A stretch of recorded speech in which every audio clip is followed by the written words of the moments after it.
ஆரம் coaching centre தங்களை அன்புடன் வரவேற்கிறது. இந்த வீடியோவில் நீட் 2025 கொஸ்டின் சால்வ் பண்ணிட்டு இருக்கிறோம். இது தமிழ் மீடியம் மாணவர்களுக்காகவே தமிழிலேயே ஸ்பெஷலாக கிளாஸ் எடுத்துட்டு இருக்கிறோம். நமக்கு ஆஃப்லைன் சென்டர் திருச்சி தில்லைநகரில் இருக்கு. நம்ம ஆன்லைன்லேயே கிளாஸஸ் ஆஃபர் பண்ணுறோம் for Tamil medium students. Okay, வீடியோக்குள்ளே போகலாம். பாருங்க, இந்த ப்ராப்ளம் நீட் 2025 கேட்ட கொஸ்டின் தான். 1:2 எனும் ஆரங்கள் கொண்ட இரு வேறுபட்ட சிறிய வட்ட வடிவ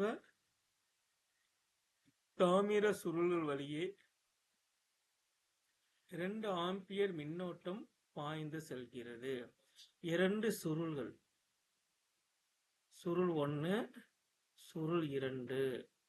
ஒவ்வொரு சுருளுக்கும் நமக்கு ரேடியஸ் இருக்கும். சுருள் 1ஓட ரேடியஸ் வந்து R1, சுருள் 2ஓட ஆரம் வந்து R2. இது சுருள் 1, சுருள் 2. ஓகேவா? இதனுடைய ஆர விகிதங்கள் கொடுத்துக்கிறோம். ஆர விகிதம் R1/R2 1/2 ஆர விகிதம் நம்ம கிட்ட இருக்கு. அப்ப இந்த 2 சுருள் வழியாகவும் போறக்கூடிய மின்னோட்டம் வந்து 2 ஆம்பியர். இங்க வந்து மின்னோட்டம் வந்து மாறிலியா இருக்கு, ஒரே மாதிரி இருக்கு இல்லையா?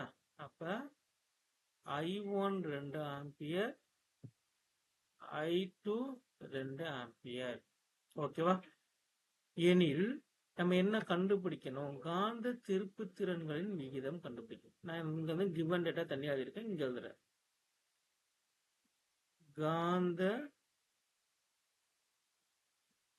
திருப்பு திறன்களின்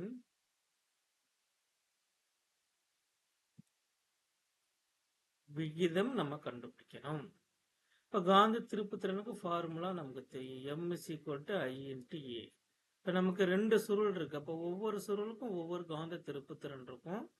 இப்ப என்ன பண்ணிக்கலாம்? M1 = மின்னோட்டம் 1, ஏரியா 1.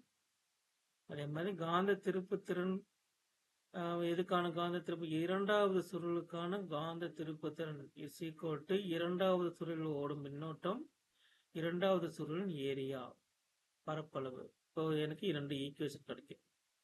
நம்ம வந்து என்ன கண்டுபிடிக்கணும்னா காந்த திருப்பு திறன் விகிதம் M1/M2 கண்டுபிடிக்கணும். அப்ப ஈக்குவேஷன் 1 and 2 நீங்க டிவைட் பண்ணீங்கன்னா நமக்கு ஆன்சர் நேரடியா கிடைச்சிடும். Very very easy and direct question. So I1/A1, I2/A2.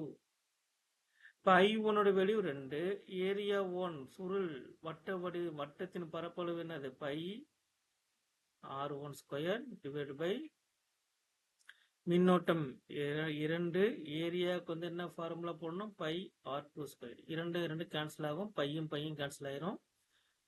R1/R2 the whole square. நமக்கு R1/R2 இங்க வேல்யூ இருக்கு இல்லையா? எவ்வளவு இருக்கு? 1/2. அதை தூக்கிங்க சப்ஸ்டிட் பண்ணுங்க. 1/2 the whole square. நமக்கு என்ன ஆன்சர் வருது? 1/4. அப்ப காந்த திருப்பு திறன்களின் விகிதம் 1/4. 1/4.